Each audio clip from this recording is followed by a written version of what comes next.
I'm sorry, I had a cough and then I forgot to switch the microphone back on. So that's the second morning in a row you've got a little gap, and I hope you stayed with us through the gap. Actually, one of the things that I do find difficult, and we make a lot of allowances for people who with disabilities, and we have slopes and to get wheelchairs up, and we have ways of getting them into building and so on. But I've got Parkinson's, and one of the things that Parkinson's does to you is it makes you clumsy.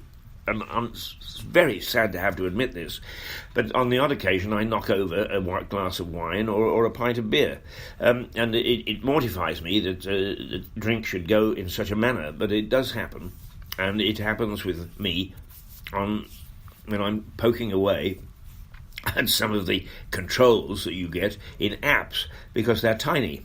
And my fingers are pudgy to begin with, but the fact that I got Parkinson's makes me clumsy, and I don't always hit the right button.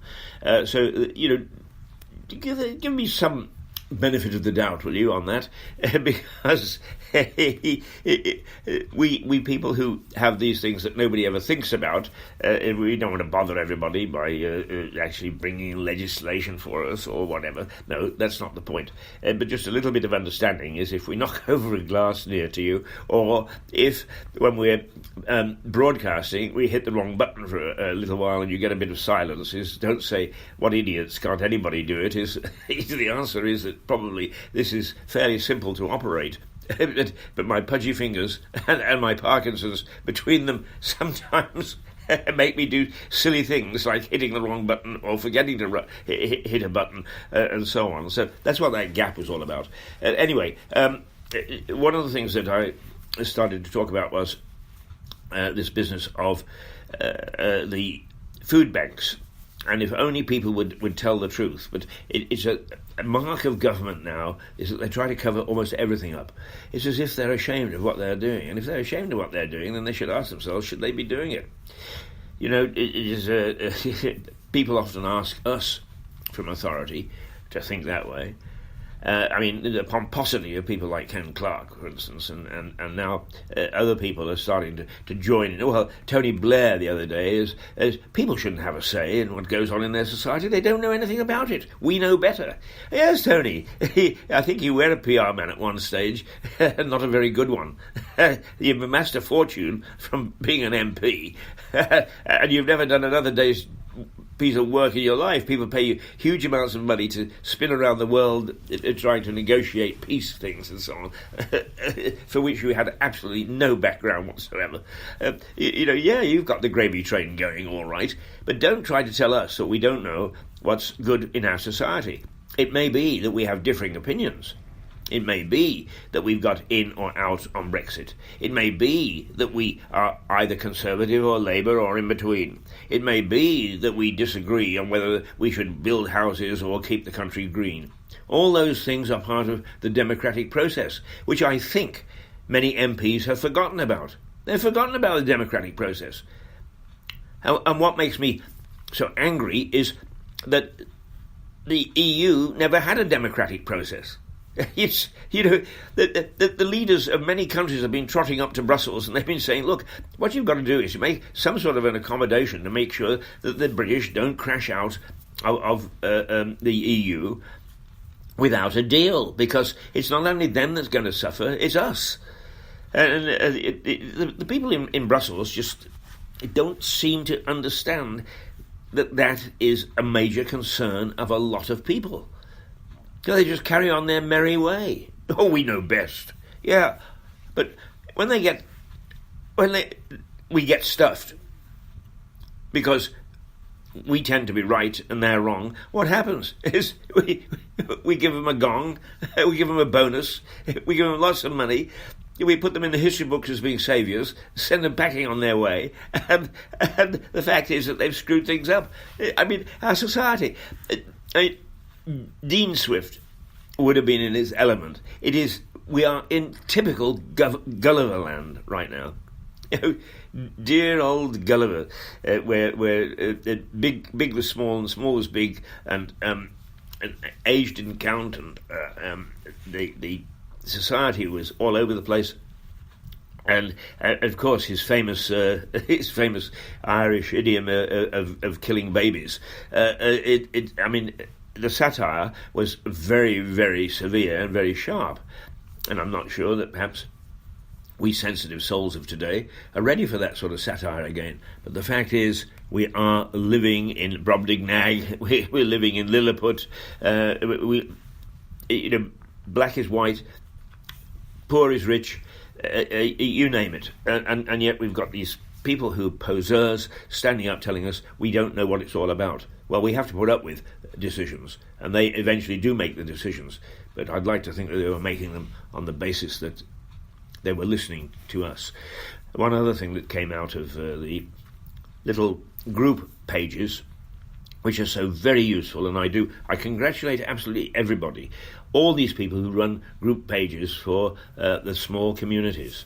There are 2 in Lewis, there are 2 in New Haven, there are 2 in Eastbourne, there's one in Seaford, and there are others across what we call Mirador country from Battle to Brighton. And they do provide us with a snapshot of what's going on, so that we can take a little bit deeper look at these things, and then start to bring them to attention, because we roar, we shout. We're big mouths. We're big mouths. We're loud mouths. We're louder mouths, and we don't apologise for it. Somebody has got to shout and scream and stamp their little feet to make sure that people understand the discontent that we have. One of the things, the police. I'll have a little bit to say about that before we sign off this morning. But let's see what we might... I played this in the morning, and as I recall, it's quite nice. Down with Paradise, it's called, but it doesn't sound to be down at all.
That hasn't woken you up, nothing will.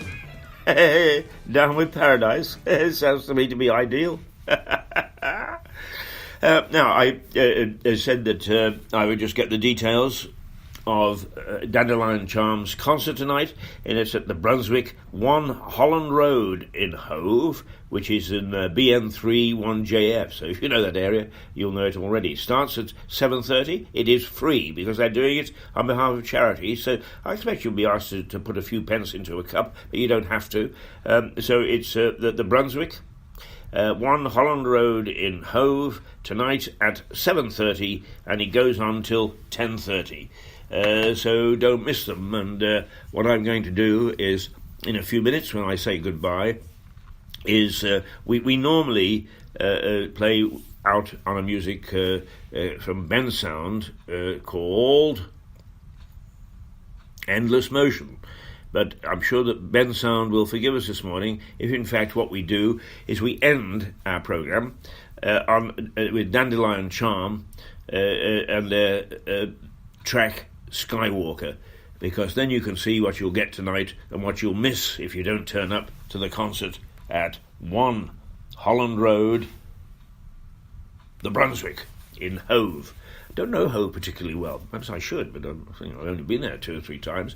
Isn't that sad when I live on the south coast and I haven't been to Hove that many times? Just on the odd occasion, and I pass through it a couple of times, but why don't I? Perhaps I'll take a little trip down to Hove and find out what it's all about.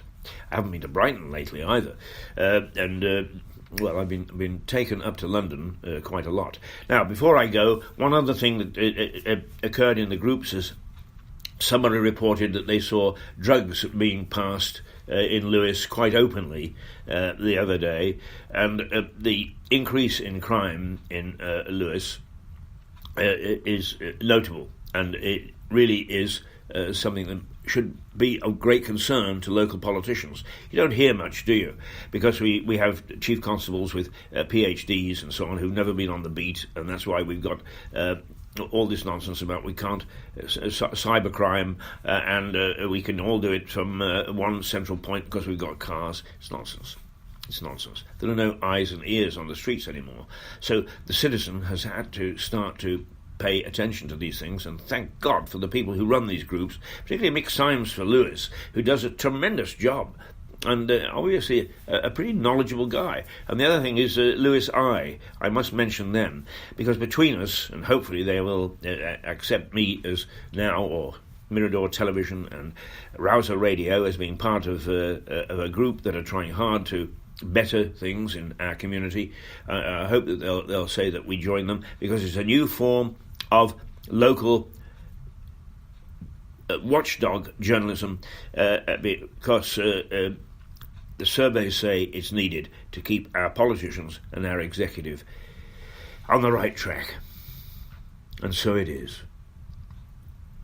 That's it for this morning. Toodle pip.